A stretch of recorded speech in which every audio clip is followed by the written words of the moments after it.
Muy buenas tardes, señores estudiantes. Vamos a ver ahora el tema de patología de los leucocitos, ganglios linfáticos, vaso y timo. Debemos empezar recordando los componentes del sistema hematopoyético, donde encontramos tejidos mieloides, entre estos la médula ósea y las células derivadas de la misma, como ser eritrocitos, plaquetas, granulocitos y monocitos. También tenemos los tejidos linfoides constituidos por timo, ganglios linfáticos y vaso.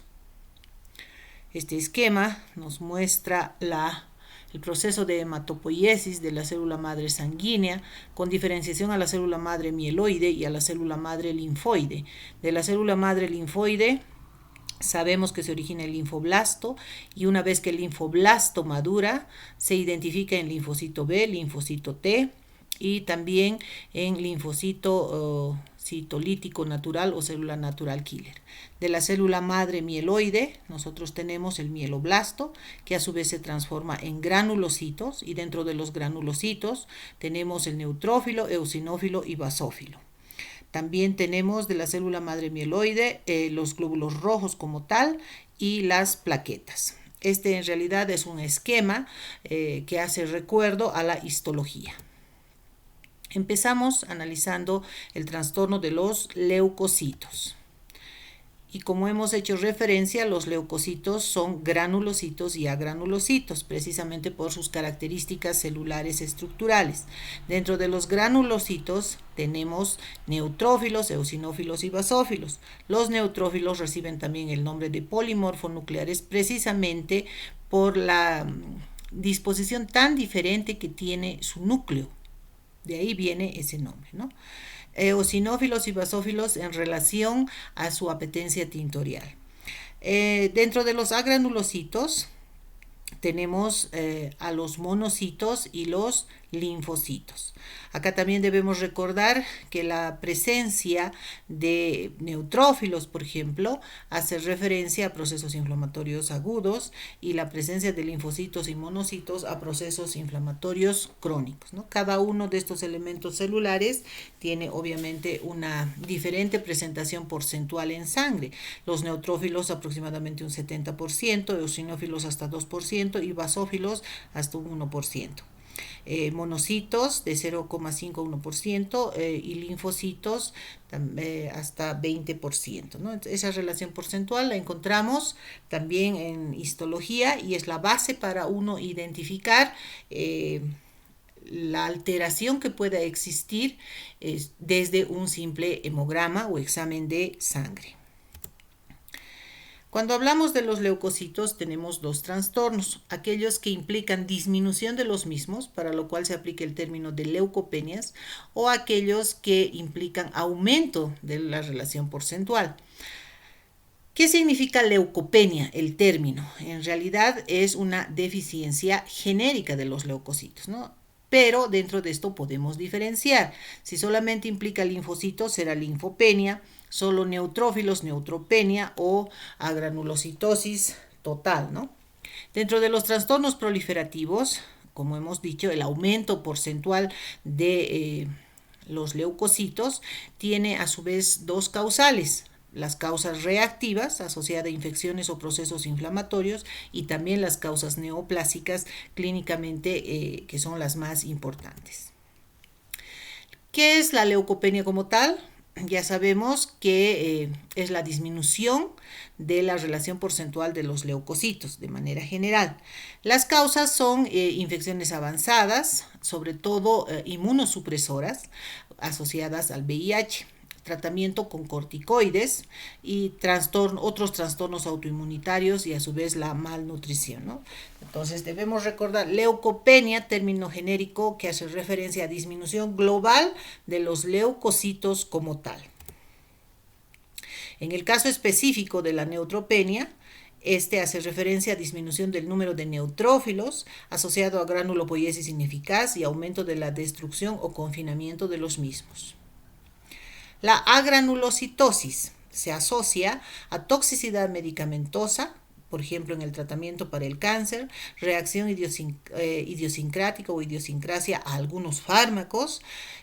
Además que las infecciones son una de las causas más frecuentes asociada a lesiones ulceronecrosantes en encías, mucosa bucal, faringe u otras localizaciones. Generalmente observamos agranulocitosis en infecciones fulminantes. Veamos ahora las proliferaciones reactivas de leucocitos y los ganglios linfáticos.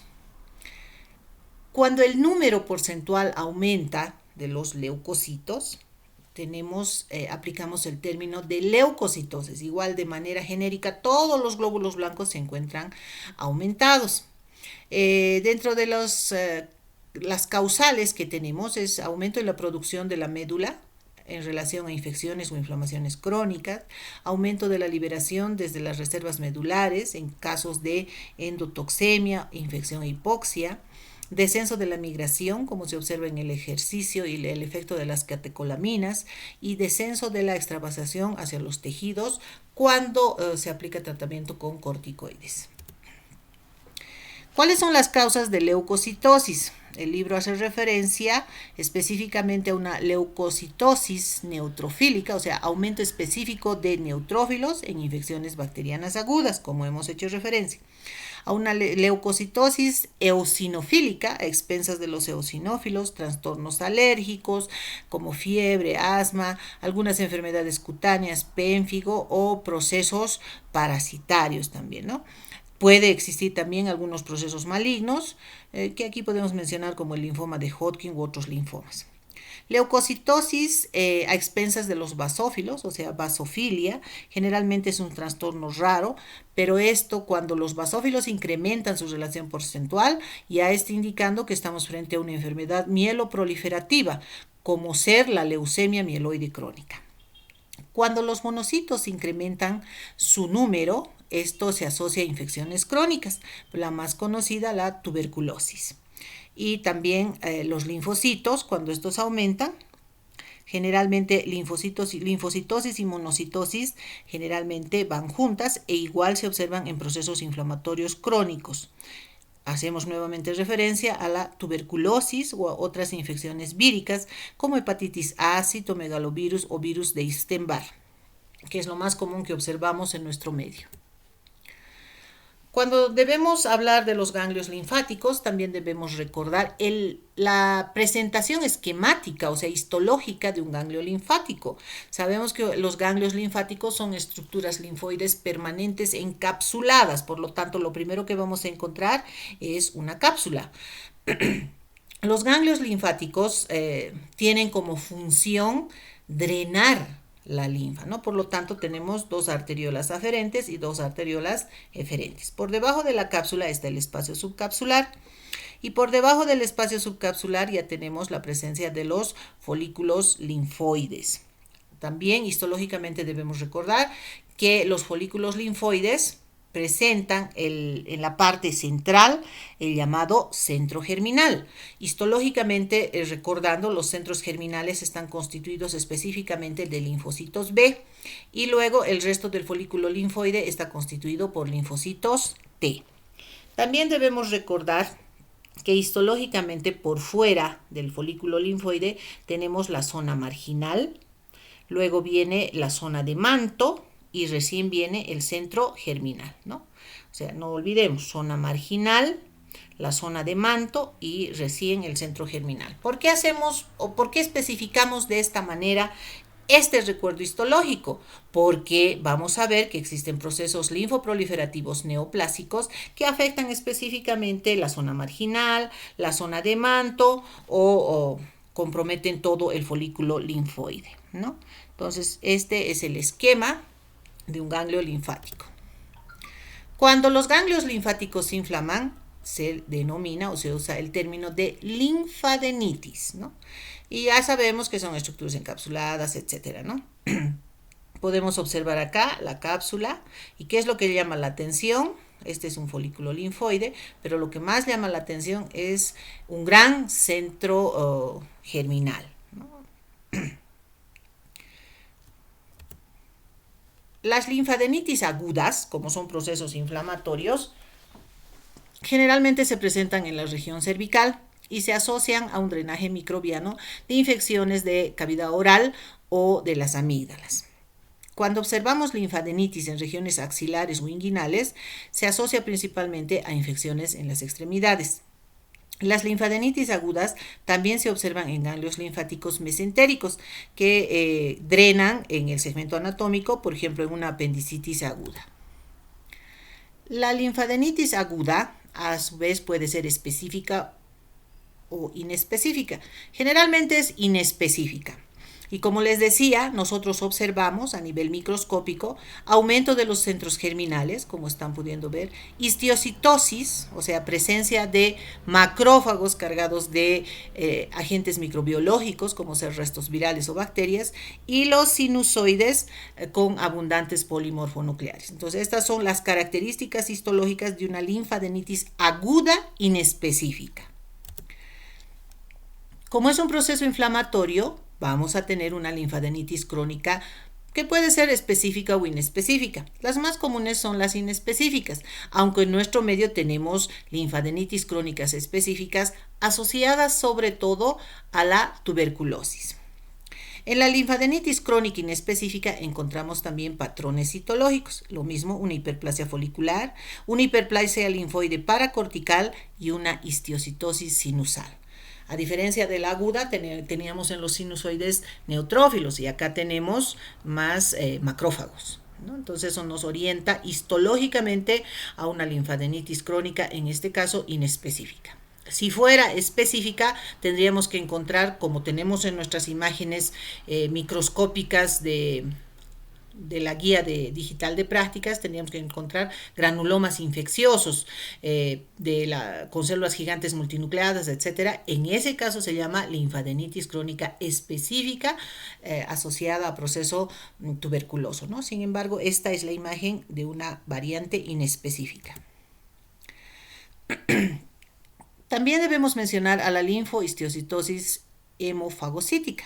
En general, este es un trastorno reactivo caracterizado por citopenia e inflamación sistémica en relación con la activación de macrófagos, ¿no? De ahí viene el nombre. La mayoría de los casos son febriles, con hepatoesplenomegalia. Puede cursar también con anemia y trombocitopenia. Los pacientes no tratados evolucionan rápidamente a insuficiencia multiorgánica, shock y muerte. Y el tratamiento comprende en inmunosupresión y quimioterapia. ¿Cuál es la patogenia de este trastorno? Los macrófagos fagocitan las células progenitoras y los elementos formes o figurados de la sangre. A su vez, liberan mediadores químicos como ser interferón y factor de necrosis tumoral. El factor de necrosis tumoral alfa y la interleucina inhiben la hematopoiesis y originan síntomas inflamatorios sistémicos, induciendo mayor cantidad de citopenias y un cuadro similar, no es similar, y un cuadro tipo shock, ¿no? O sea, con todas las características de un shock séptico.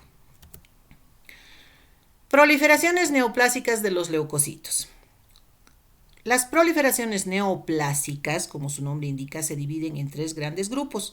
Tenemos neoplasias linfoides, neoplasias mieloides e histiocitosis. Dentro de las neoplasias mieloides, a su vez, tenemos a las neoplasias mieloides agudas, trastornos mieloproliferativos crónicos y síndromes mielodisplásicos. Neoplasias linfoides. Dentro de las neoplasias linfoides tenemos dos parámetros que obviamente en la nomenclatura ya nos orientan de lo que estamos hablando. ¿A qué llamamos leucemias? A la afectación extensa de la médula ósea y de la sangre periférica. ¿A qué llamamos linfomas? A las proliferaciones que surgen como masas tisulares delimitadas en los ganglios linfáticos. Si bien ambos son procesos linfoproliferativos, la diferencia del término está en que uno es en sangre periférica y el otro obviamente es en estructura linfoide. Existen varias clasificaciones de los procesos linfoproliferativos. El libro hace referencia a la clasificación de la OMS de neoplasias linfoides, considerando la maduración, ¿no?, de las células de los linfocitos T y linfocitos B. Y si encontramos en sangre periférica o directamente a nivel de los ganglios linfáticos, como se les ha dicho, ¿no? Entonces acá tenemos grupos, por ejemplo, de neoplasia de células precursoras de células B, de células B periféricas, de células T, de células natural killer, etcétera. A su vez, también tenemos dentro de los procesos linfoproliferativos los linfomas Hodgkin. Debo aclarar que este primer grupo de neoplasias precursoras de células B o T se conoce como linfomas no Hodgkin y debemos diferenciar de los linfomas Hodgkin. Esto vamos a ir viendo más adelante. Para que nosotros comprendamos cómo son los procesos linfoproliferativos, sobre todo de las neoplasias linfoides, en base a la clasificación práctica o working formulation, que es lo que nosotros más utilizamos para explicar las neoplasias linfoides. Y dentro de las neoplasias linfoides, como hemos dicho, sobre todo los linfomas no Hodgkin. Entonces debemos comprender ciertos elementos que nos ubican de mejor manera en la manifestación clínica y la clasificación de esta formulación práctica. Entonces, para comprender lo que vamos a ver más adelante, debemos nomás recordar los patrones citológicos que de un ganglio normal se ven alterados. Y es que nosotros tenemos dentro de los linfomas no Hodgkin, tenemos que hacer referencia primero a un patrón folicular y a un patrón difuso. Hemos visto que los ganglios linfáticos tienen los folículos linfoides por debajo del espacio subcapsular de manera ordenada y todos de tamaño igual. Cuando nosotros hacemos referencia a un patrón folicular en un proceso linfoproliferativo, estamos viendo como en la imagen marcada proliferación de los folículos linfoides. Estos ya no guardan una estructura definida, son grandes, pequeños, unos dentro de otros incluso, ¿no? Entonces, esta alteración morfológica del ganglio linfático se llama patrón folicular. Lo contrario sucede que en la evolución del proceso linfoproliferativo, los folículos linfoides se borran totalmente, como están viendo acá, dando una imagen difusa. Por lo tanto, aquí viene el patrón difuso. Independientemente de este cambio folicular o difuso en la estructura normal de un ganglio linfático, también debemos hacer referencia a las células propias, ¿no? O sea, a los propios linfocitos, sean T o sean B. Y estos linfocitos pueden ser grandes o pueden ser pequeños. Y a su vez también estos linfocitos modifican su morfología porque se hace referencia a células clivadas o hendidas y a células no clivadas. Entonces, esto que les hago referencia es la base de la formulación práctica que nosotros en nuestro medio utilizamos para tipificar y describir los procesos linfoproliferativos. O sea, estoy hablando de los linfomas no Hodgkin. Y dentro de estos tenemos linfomas de bajo grado. Acá tenemos linfocitario pequeño o difuso pequeño, folicular de células clivadas pequeñas, folicular mixto de células grandes pequeñas. Generalmente se considera este grupo, con este término de bajo grado, de un buen pronóstico. Y la afección es sobre todo en pacientes entre 60 a 70 años, ¿no? Son los que más comúnmente también vemos dentro de los linfomas no Hodgkin. Dentro del grado intermedio tenemos folicular de células grandes, difuso de células pequeñas clivadas y difuso de células grandes. Igual va incrementándose el grado, ¿no?, de afección celular que manifiestan y obviamente el pronóstico va en relación con el grado que estamos haciendo referencia. Si el otro tenía, sabiendo que es un proceso neoplásico, tenía un relativo buen pronóstico, acá en el grado intermedio el pronóstico cada vez se hace peor. Dentro del grado alto de malignidad tenemos el inmunoblástico de células grandes, linfoblástico y el de células clivadas pequeñas. También debemos recordar que cuando encontramos el término blástico ya estamos orientándonos a que se trata de células inmaduras. ¿Y dónde vamos a encontrar células inmaduras? Sobre todo en niños. Entonces, estos linfomas de alto grado de malignidad se presentan en niños, lo que no excluye que también puedan observarse en personas adultas. De lo que hemos hecho referencia, vamos a ver algunos cuadros que obviamente nos van a aclarar un poquito más sobre todo la patogenia y la clínica. Tenemos las neoplasias de células precursores de los linfocitos T y B, o sea, linfomas Hodgkin de células precursoras, que si se presentan en sangre ya sabemos que se llaman leucemias. Este tipo de neoplasias de células precursoras está compuesto por células inmaduras, T o B, y es el cáncer más frecuente en niños. Esta variedad de leucemia o linfoma linfoblástico agudo es la más frecuente en niños, ¿no? Por eso les decía, todo lo que es blástico hace referencia a niños. Se considera que tiene buen pronóstico y se trata con quimioterapia agresiva. También les he dicho que no excluye a adultos, pero en estos tiene peor pronóstico. ¿Cuál la patogenia? Aberraciones cromosómicas en relación a la expresión y función de factores de transcripción necesarios para el desarrollo normal de los linfocitos T o B. La manifestación clínica, acumulación de blastos, o sea, células inmaduras neoplásicas en la médula ósea que suprimen la hematopoiesis normal. La manifestación clínica es cansancio, anemia, fiebre e infecciones secundarias, ¿no? Leucemia o linfoma linfoblástico agudo.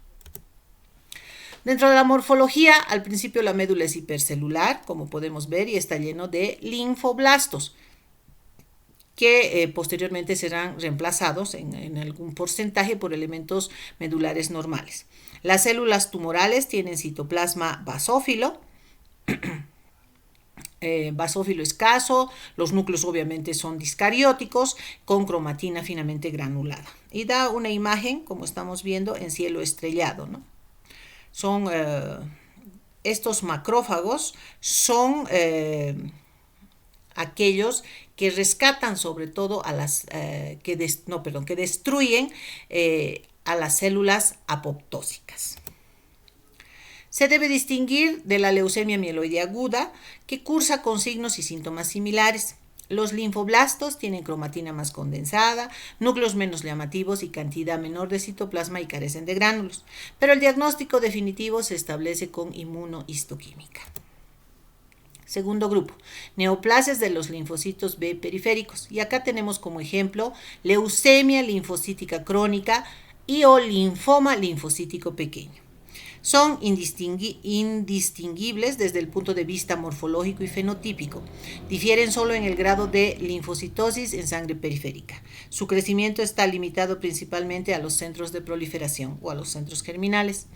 Dentro de la patogenia, los factores que inducen son también alteración, los factores de transcripción que favorecen la proliferación y supervivencia de las células neoplásicas.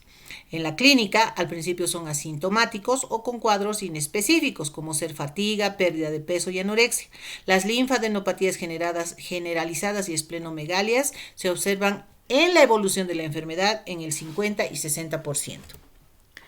La morfología, la arquitectura obviamente del ganglio linfático está borrada, adquiere un patrón difuso con linfocitos pequeños, núcleos redondos y regulares. Puede observarse mitosis, sobre todo en los centros germinales. La leucemia linfocítica crónica se manifiesta como una extensión periférica con células obviamente con patrones de malignidad. Es frecuente la afectación de la médula, del vaso y del hígado, y muchas veces puede transformarse en un linfoma difuso de linfocitos B grande. Linfoma folicular. Es la forma más frecuente del linfoma no Hodgkin. Generalmente no da manifestaciones clínicas al principio y es indolente. Dentro de la patogenia surge de linfocitos B de los centros germinales y se asocia a traslocaciones cromosómicas. Se manifiesta con linfadenopatías indoloras generalizadas. Por lo tanto, la supervivencia, una media de supervivencia de 7 a 9 años y no mejora con ningún tipo de tratamiento. El patrón, dentro de la morfología, ya hemos dicho, el patrón de crecimiento es nodular o folicular en los ganglios afectados y encontramos dos tipos de células, centrocitos y centroblastos. Su transformación histológica ocurre en un 30 a 50%, principalmente a linfoma difuso de linfocitos B grandes, ¿no? O sea, cada vez va alterando su diferenciación celular y obviamente el pronóstico es malo. Linfoma difuso de linfocitos B grandes. También es una forma frecuente del linfoma no Hodgkin, se asocia también a translocación cromosómica y se afecta la diferenciación de los linfocitos B en los centros germinales. Clínicamente se observa como una masa que aumenta con tamaño y rapidez, obviamente una masa ganglionar, que puede surgir en cualquier parte del cuerpo. Se puede presentar en el anillo de Waldeyer o cualquier otro tejido linfoide. Existen subtipos, el linfoma de linfocitos B grande asociado a inmunodeficiencia, como estamos viendo, y el linfoma primario con derrame pleural o derrame ascítico, ¿no? También en pacientes con inmunodeficiencia o pacientes inmunodeprimidos en relación a la edad. Linfoma de Burkitt. Se considera un tumor de crecimiento rápido y tiene variantes. Tenemos el linfoma de Burkitt africano, que se considera endémico, linfoma de Burkitt esporádico, no endémico, y el linfoma agresivo relacionado con el VIH. ¿Cuál la patogenia? Translocación genética en relación al cromosoma 8. Y la clínica, tal como están viendo acá, se manifiesta con una masa tumoral que tiene predilección por el maxilar inferior. Además, sobre todo afecta a niños y puede tener también otras afectaciones como ser riñón, ovario o glándulas suprarrenales. Dentro de la morfología, en el linfoma de Burkitt, los tejidos afectados se alteran o se desvanecen bajo un infiltrado de células linfoides. Obviamente cada uno de estos linfocitos tiene patrones de malignidad con un elevado índice mitótico y células apoptósicas. Esta es una imagen en cielo estrellado. Neoplasias de células plasmáticas. Estas neoplasias se denominan también discrasias. Las proliferaciones de linfocitos B contienen células plasmáticas que segregan inmunoglobulina monoclonal o componente M. Sabemos que el linfocito B al madurar se transforma en célula plasmática o plasmocito. Entonces este tipo es una neoplasia de célula B madura.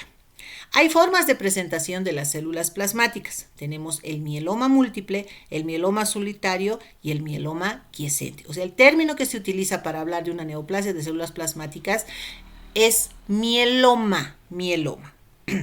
Y obviamente solamente la presentación o compromiso le da la referencia de múltiple, solitario o quiescente. Vamos a observar dentro de la clínica, lo más llamativo, niveles altos de macroglobulinemia de Waldenström. Podemos encontrar también enfermedad de cadenas pesadas o linfoma del Mediterráneo y amiloidosis primaria, ¿no? Todo en relación con la inmunoglobulina monoclonal o componente M, ¿no? Que hace que se eleven los niveles séricos de inmunoglobulina M o de diferentes secreciones o componentes de la inmunoglobulina monoclonal. El mieloma múltiple, como su nombre indica, es una neoplasia de células plasmáticas con una incidencia entre los 65 y los 70 años. Se caracteriza por lesiones óseas destructivas multifocales, o sea, osteolíticas. El origen, o sea, la patogenia, linfocito B del centro germinal, que ha migrado a la médula y se ha diferenciado en una célula plasmática atípica. Los factores liberados por estos llevan a la activación de los osteoclastos, de ahí obviamente que encontramos lesiones osteolíticas, y a la inactivación del osteoblasto. El resultado neto es la resorción ósea con hipercalcemia y fracturas patológicas. Morfológicamente, la afectación ósea es más frecuente en columna vertebral, costillas, cráneo, pelvis y fémur. Las lesiones craneales tienen un aspecto ensacabocado muy bien definido y puede observarse una osteoporosis generalizada. La médula ósea muestra cifras aumentadas de células plasmáticas, a menudo con características anómalas. Las células plasmáticas neoplásicas pueden infiltrar de forma difusa o en forma de láminas, como están viendo acá, que sustituyen los elementos normales. Los altos niveles de proteína M causan que los eritrocitos se peguen entre sí con disposición lineal y formación en pilas de monedas, ¿no? No se puede ver muy claro acá, pero sí el compromiso, sobre todo de una laminilla ósea, para generar una lesión osteolítica, ¿no? O sea, aquí se ve la destrucción de la lámina ósea. El mieloma solitario, igual, es un plasmocitoma que produce elevación moderada del componente M, de la inmunoglobulina monoclonal. Las lesiones óseas son solitarias, pero en el tiempo progresan a mieloma múltiple, aunque esta evolución puede tardar de 10 a 20 años. Puede existir también lesiones extraóseas localizadas en pulmón, senos nasales o nasofaringe. Muy rara vez se diseminan y pueden curarse mediante resección local, ¿no? Tenemos la imagen acá de las células plasmáticas, que si ustedes recuerdan son células con citoplasma eosinófilo y núcleo excéntrico, pero acá ya presenta patrones de malignidad. El mieloma quiescente también es una neoplasia de células plasmáticas que se constituye entre el 10 y el 30% de la celularidad medular y la concentración sérica de proteína. Esta es menor a 3 gramos por decilitro, aunque son asintomáticos, el 75% evoluciona a un mieloma en 15 años. Linfoma linfoplasmocítico. Es una neoplasia de linfocitos B de comienzo típico entre los 50 y 70 años de edad que secretan inmunoglobulina M en cantidades suficientes para causar el llamado síndrome de hiperviscosidad, conocido como macroglobulinemia de Waldenström. Dentro de la patogenia, mutación genética, y los pacientes en la clínica presentan debilidad, astenia, pérdida de peso, aunque la mitad también podrá presentar linfadenopatía, hepatomegalia y esplenomegalia. La morfología se observa infiltrados medulares difusos de linfocitos neoplásicos, células plasmáticas neoplásicas. Con la diseminación de la enfermedad pueden aparecer infiltrados polimorfos análogos en los ganglios linfáticos, en el vaso o en el hígado. Linfoma de células de manto. Es un linfoma poco frecuente que se observa entre los 50 y 60 años de la vida con predominio del género masculino. Igual, la patogenia, translocación genética o mutación genética. La clínica, linfadenopatía generalizada, afección medular y esplénica, aunque poco usual y con frecuencia puede ser multifocal en la mucosa del intestino delgado y del colon, manifestándose como una poliposis linfomatoide. Dentro de la morfología, células tumorales que se parecen a los linfocitos B normales en la zona de manto, que ya hemos hecho recuerdo dónde está la zona de manto en el ganglio linfático, que rodean a los centros germinales. Son linfocitos pequeños con patrones de malignidad. Linfoma de la zona marginal, que también hemos recordado dónde está. Es un grupo heterogéneo de linfocitos B que surgen dentro de los ganglios linfáticos, vaso o tejidos extraganglionares. Debido a que la mucosa es una localización y se observa una presencia de linfocitos atípicos, y como es tan difusa su presentación, también recibe el nombre de tumores linfoides asociados a la mucosa. Y estos generalmente, cuando vamos a ver patología gastrointestinal, se conocen como linfomas MALT. ¿Y de dónde vienen estas siglas del inglés? De tejidos linfoides asociados a las mucosas. Pero estos linfomas MALT, como se hace referencia, son propios de tracto gastrointestinal. Por eso está hablando de mucosa gastrointestinal sobre todo. Igual, obviamente, defecto genético, translocación cromosómica, y como les decía, en la clínica aparece en lugares con reacciones inmunitarias o inflamatorias crónicas, como es el tracto digestivo. Pueden permanecer localizados en periodos largos y luego se propagan por vía sistémica, pero solamente en la fase tardía, ¿no? Entonces no debemos olvidar que los linfomas de la zona marginal dan origen a los llamados linfomas MALT o maltomas que nosotros encontramos en el tejido linfoide, sobre todo del tracto gastrointestinal.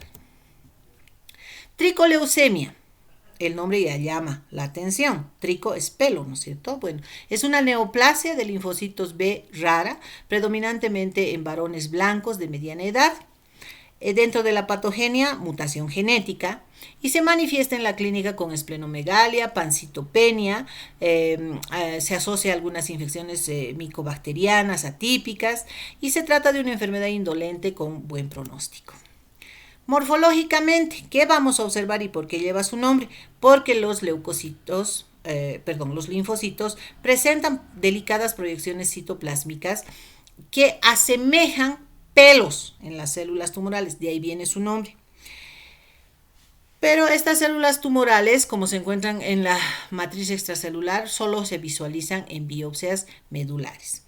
La pulpa esplénica está generalmente infiltrada, lo que conduce a una obliteración de la pulpa blanca y da un aspecto macroscópico de alteración, ¿no?, de la estructura histológica del vaso. Neoplasias de linfocitos T y linfocitos citolíticos naturales periféricos, o sea, de células natural killer. Es un grupo heterogéneo de linfomas que presenta un fenotipo que se parece al de los linfocitos T o citolíticos. Estamos hablando ya de linfocitos maduros normales.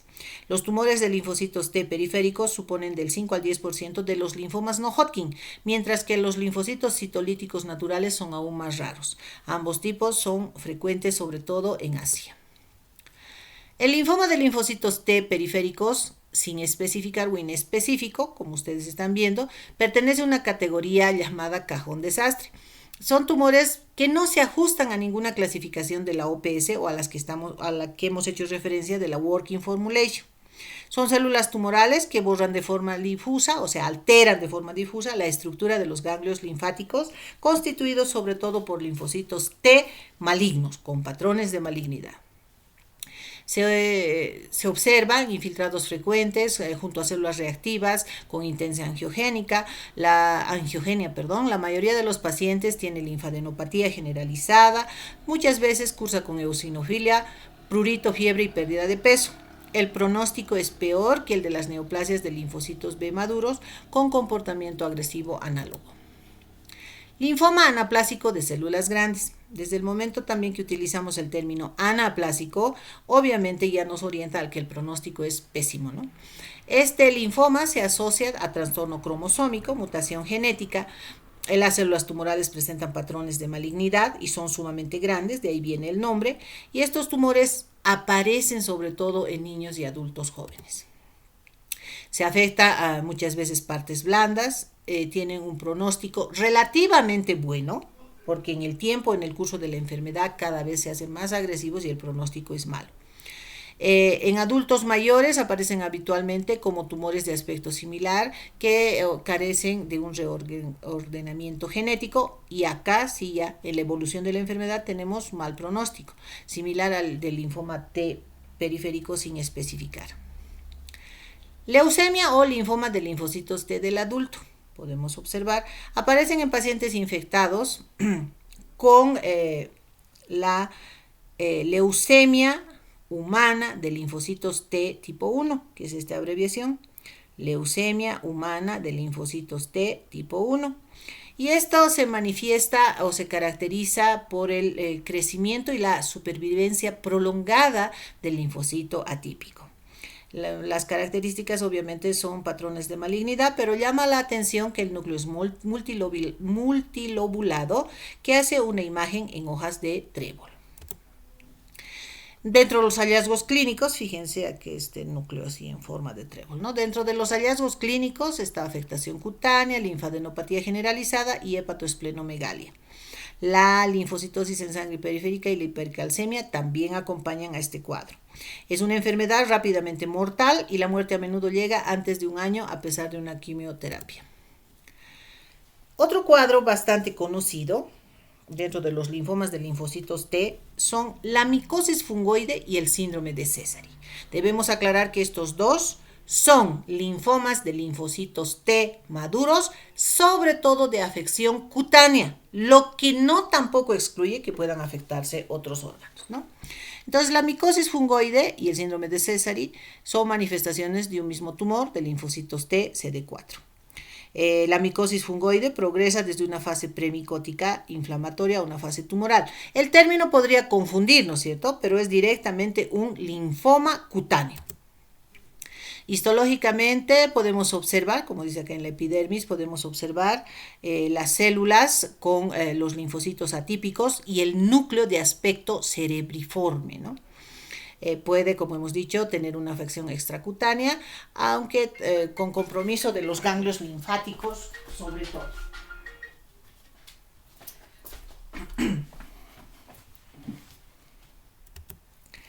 El síndrome de Sézary es una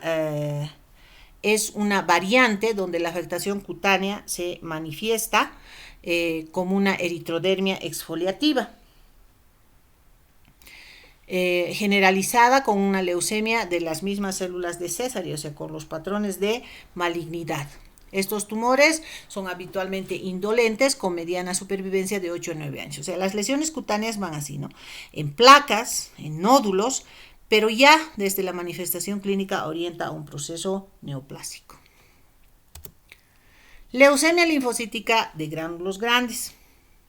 Es una neoplasia infrecuente, predominantemente en adultos, donde el 30 al 40% de los casos presenta mutación genética. Las células tumorales son, como su nombre dice, linfocitos grandes con abundante citoplasma azul que contiene gránulos azurófilos gruesos dispersos. La afectación medular es habitualmente escasa, suele haber infiltrado hepático y esplénico. A pesar de la escasa afectación medular, la neutropenia y la anemia dominan el cuadro clínico. Raramente se produce una aplasia de eritrocitos. También hay una mayor incidencia de trastornos reumatológicos, como ser el síndrome de Felty, caracterizado por una tríada de artritis reumatoide, esplenomegalia y neutropenia. Linfoma de células natural killer y linfocitos T extraganglionar.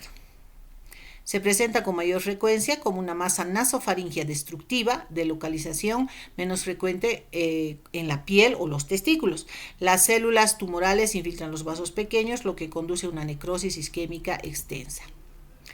Dentro de la histología encontramos gránulos azurófilos, que recuerdan a los linfocitos citolíticos naturales normales. Este linfoma se asocia al virus de Epstein-Barr y la mayoría de los tumores expresan marcadores de linfocitos citolíticos naturales. Son neoplasias muy activas que responden muy bien a la radioterapia, pero son resistentes a la quimioterapia. Bueno, hasta ahí hemos analizado todos los linfomas no Hodgkin. Vamos a ver ahora a los linfomas Hodgkin. Los linfomas Hodgkin son responsables del 0,7% de todos los cánceres nuevos y la edad promedio es de 32 años. Tiene una célula patognomónica gigante llamada la de Red Stenberg. Estas células liberan factores que inducen acumulación de linfocitos reactivos, macrófagos y granulocitos que constituyen mayor a un 90% de la celularidad normal. Esta es la célula de Red Stenberg, una célula grande, lacunar, se considera que tiene los núcleos en imagen en espejo, ¿no? O sea, con dos núcleos y dos nucleolos. El origen de la célula de Red Stenberg son los linfocitos B. Algunas diferencias entre los linfomas Hodgkin y los linfomas no Hodgkin. Los linfomas Hodgkin se caracterizan, y hemos dicho, por la presencia patognomónica de la célula de Red Stenberg. Para nosotros es patognomónica. Y en el linfoma no Hodgkin no existe. Dentro del linfoma Hodgkin las células tumorales están localizadas en un solo grupo ganglionar axial, puede ser cervical, mediastínico o paraórtico. En el linfoma no Hodgkin, la afección es múltiple en ganglios periféricos sin ninguna relación axial.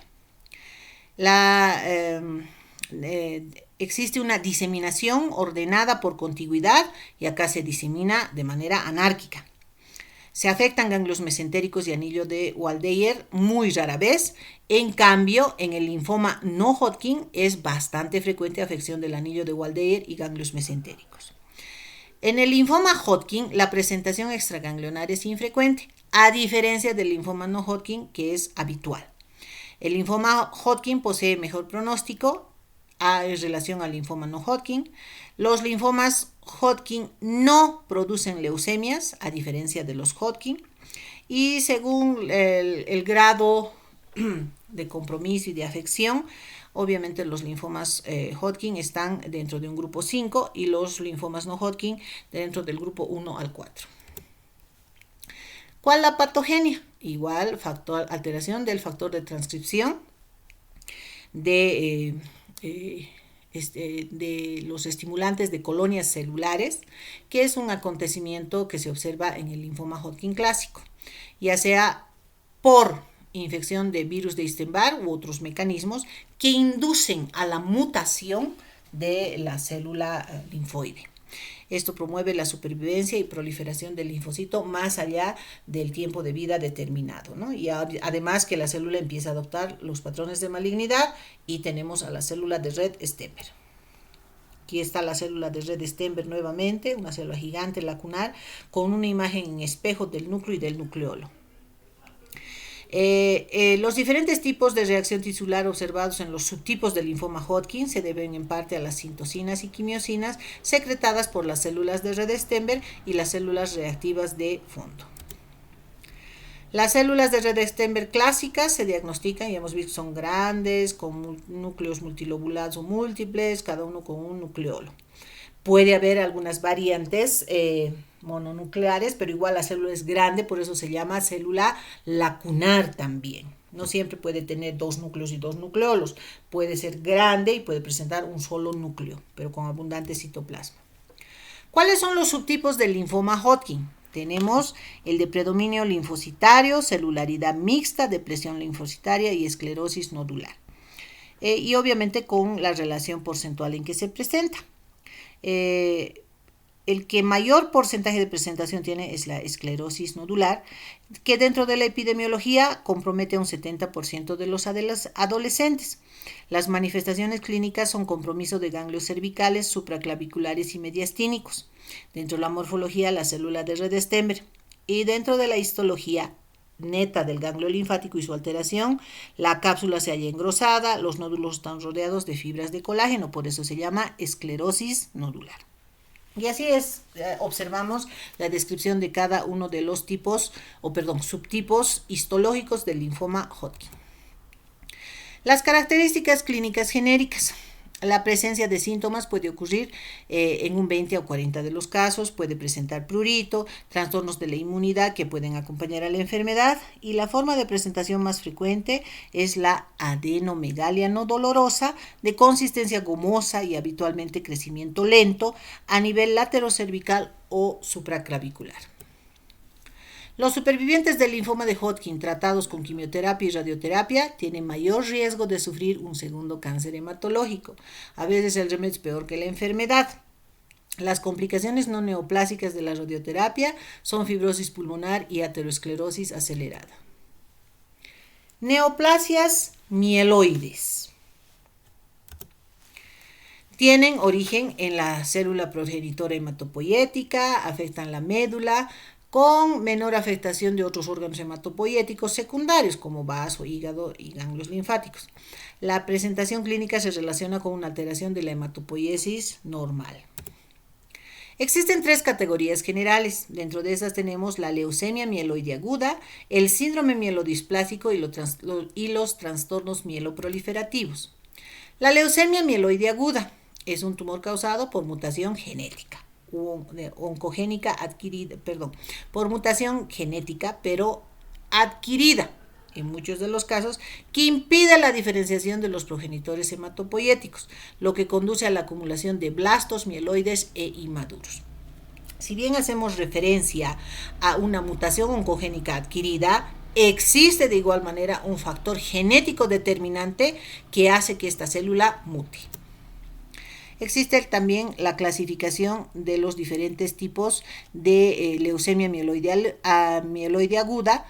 Aquí está, con aberraciones genéticas, el pronóstico, con características o subtipos relacionados a la forma adquirida, como ser en relación a un tratamiento previo u otras especificaciones que alteren a la célula madre hematopoyética. Patogenia, aberraciones genéticas que interfieren actividades del factor de transcripción necesarios para la diferenciación normal de la célula mieloide, ¿no? La célula maligna es un blasto que muestra a menudo diferenciación mieloide. Morfología, el diagnóstico se basa, como podemos observar, en la presencia de blastos mieloides en la médula. Los mieloblastos tienen una cromatina delicada, son más grandes, citoplasma voluminoso, se manifiesta dentro gránulos finos que se tiñen de color rojo. Estos son los cuerpos de Auer. Los monoblastos tienen núcleo pegado plegado, o lobulado y carecen de los cuerpos de Auer. Dentro de la clínica, aunque constituye el 20% de las leucemias infantiles, afecta también sobre todo a adultos. O sea, la clínica tal cual de esta leucemia se observa, si bien se inicia en la edad infantil, se manifiesta totalmente en la edad adulta. Los pacientes presentan anemia, neutropenia y trombocitopenia, asociado a astenia, fiebre y hemorragias en mucosas y cutáneas espontáneas. El pronóstico. El 60% de los pacientes consigue una remisión completa con quimioterapia, pero solo de un 15 a un 30% permanecen libres de la enfermedad durante 5 años. El segundo grupo, los síndromes mielodisplásicos. Este es un grupo de trastornos clonales de la célula madre que se caracteriza por defectos de maduración asociado a una hematopoiesis ineficaz y a un riesgo elevado de transformación a una leucemia mieloide aguda.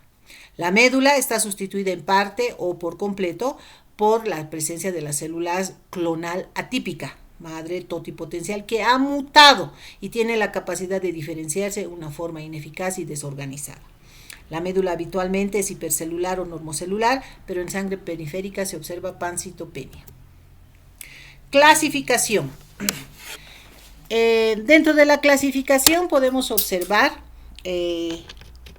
al idiopático primario, que aparece de manera insidiosa en pacientes mayores de 50 años, a la forma secundaria asociada a quimioterapia mielosupresora o radioterapia anterior, o todas las formas pueden transformarse en leucemia mieloide aguda.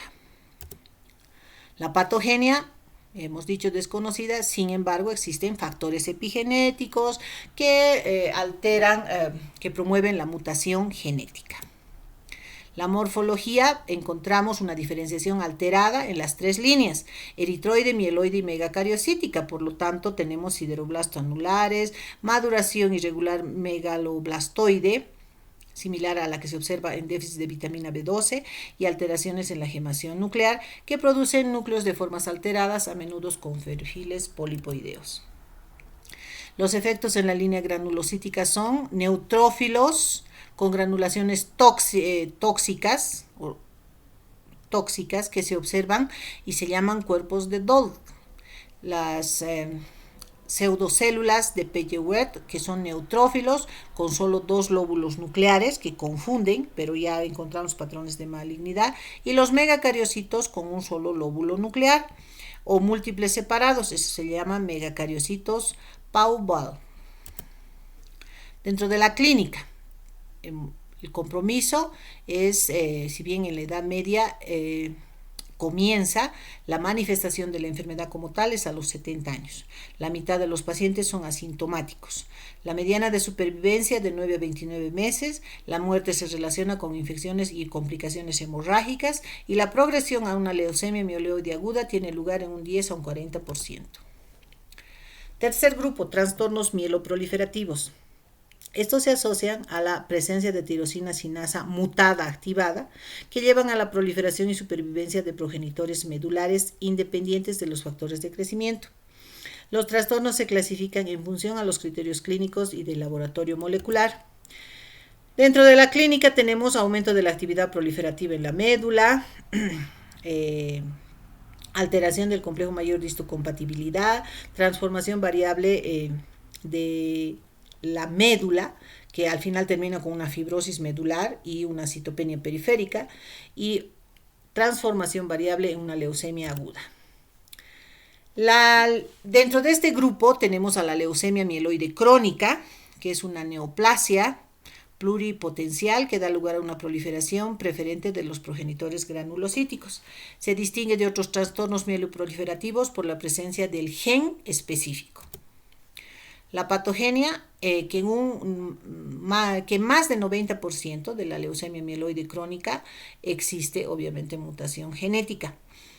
Y a esta mutación específica se conoce también como el cromosoma Filadelfia.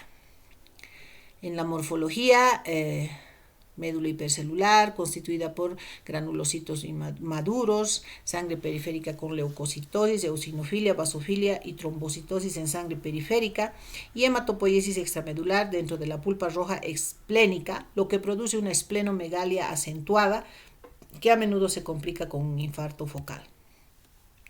La clínica se manifiesta sobre todo en adultos con astenia, debilidad, pérdida de peso y anorexia. Además, y esto se debe por la anemia y al hipermetabolismo secundario al aumento del recambio celular.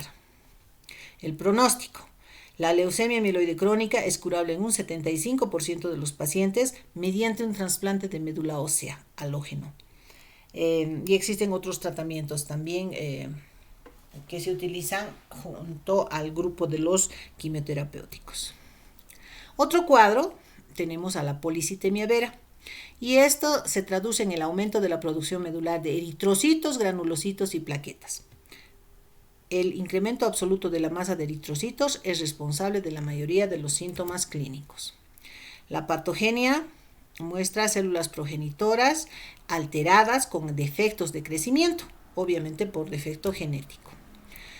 Dentro de la morfología, la médula es hipercelular, 10% de los pacientes tienen un aumento de fibras de reticulina en la médula, en sangre periférica se exhibe basofilia y un número elevado de plaquetas, 15 a 20% progresa una fibrosis medular sustancial que desplaza las células hematopoyéticas. Esto lleva a una hematopoiesis extramedular en el vaso y el hígado, lo que produce organomegalia prominente. La clínica, pacientes pletóricos, cianóticos por estancamiento y desoxigenación de la sangre, con cefalea, mareo, hipertensión. La basofilia con liberación de histamina causa síntomas digestivos con tendencia a úlceras pépticas, recambio celular elevado que produce hiperuricemia y gota sintomática, y la disfunción plaquetaria unida al flujo anómalo de sangre lleva a un mayor riesgo de hemorragias importantes y complicaciones trombóticas.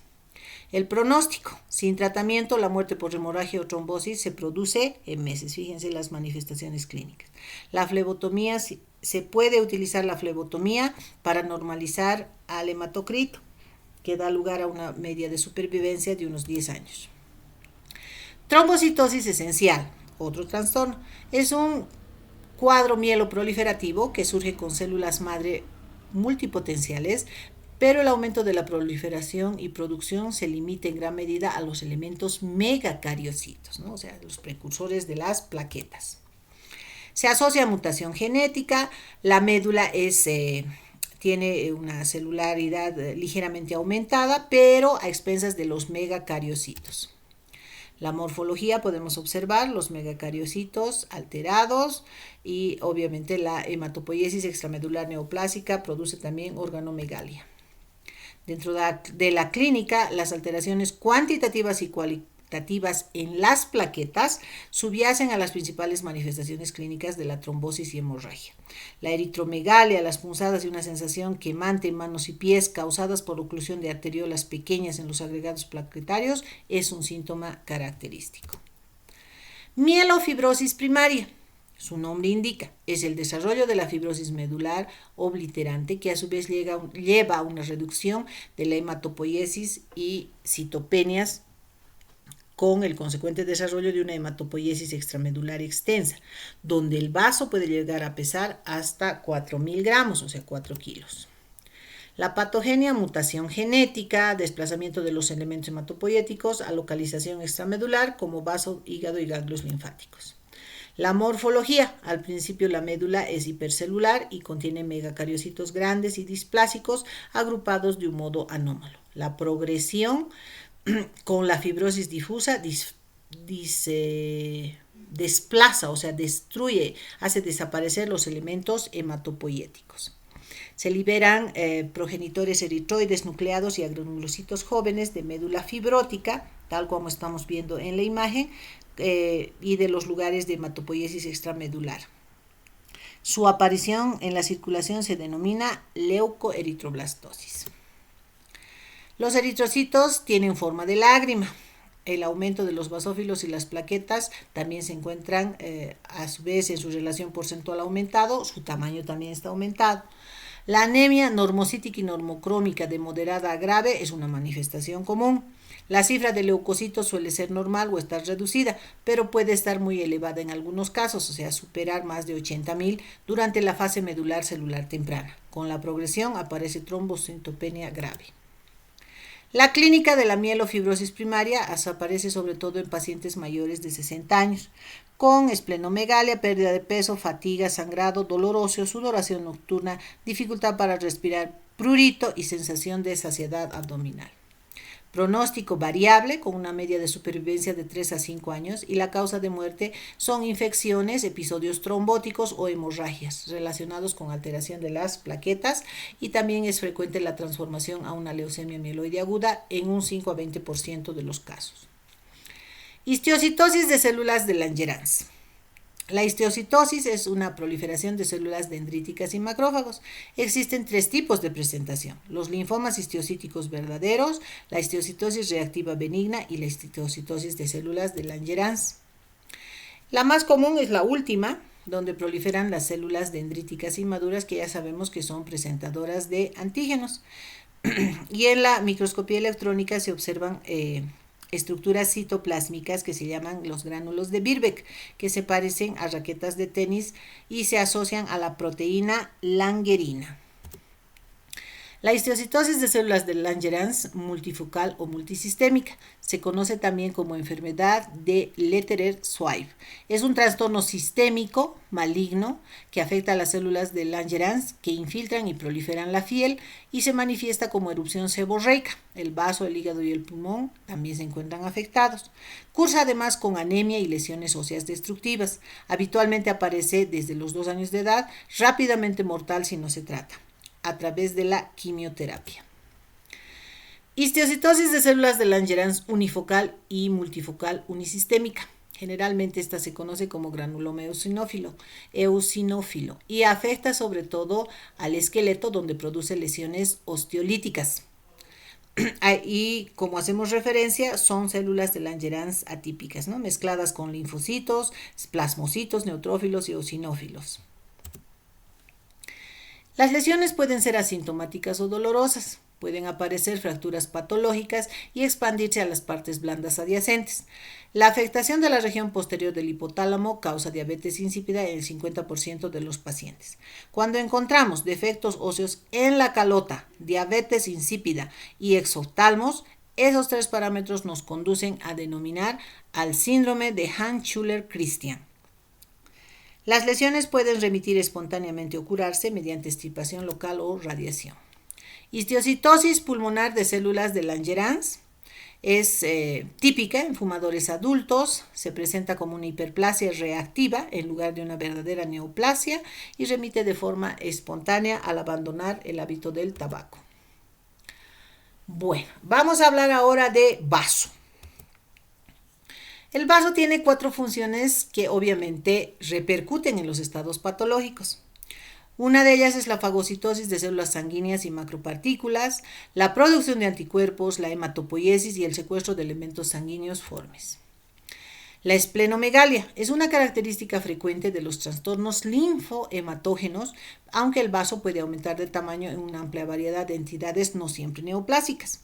El hiperesplenismo puede aparecer junto con el aumento del tamaño del hígado, que se caracteriza por reducción de uno o más elementos celulares de la sangre, debido a un mayor secuestro y lisis esplénico por macrófagos. Las citopenias suelen resolverse después de una esplenomegalia. ¿Cuáles son los trastornos asociados? Infecciones, estados congestivos relacionados con hipertensión portal, trastornos linfohematógenos, afecciones inmunológicas, enfermedades por depósito u otros trastornos como la amiloidosis.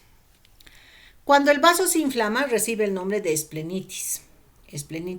Y ese término nos orienta a un proceso evolutivo. Puede ser agudo, crónico, específico o inespecífico.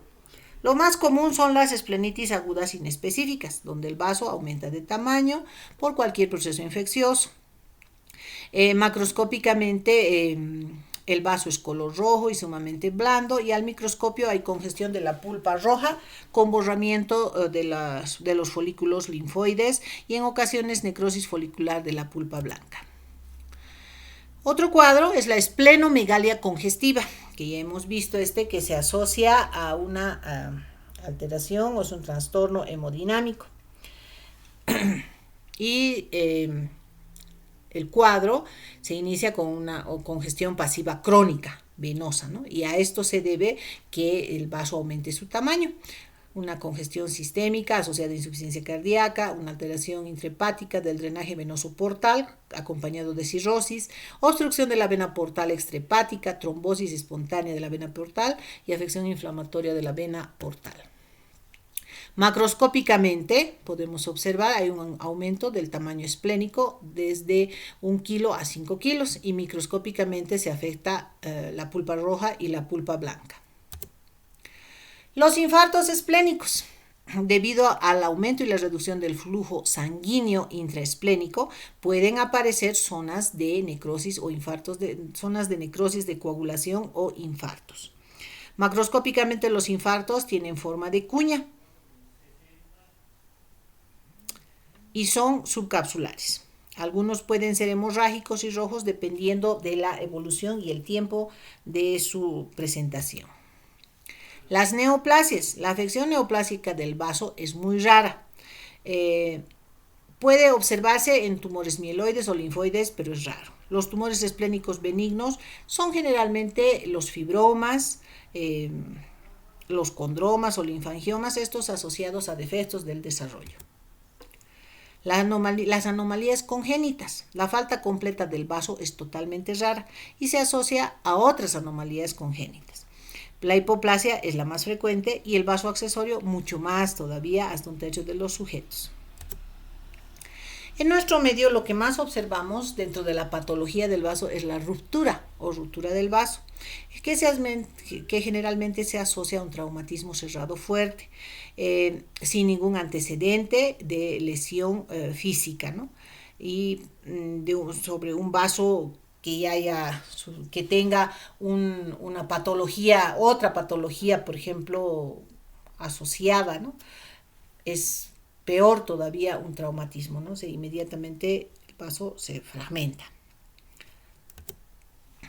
La ruptura de un vaso lleva a una hemorragia intraperitoneal que muchas veces puede terminar en un shock hipovolémico.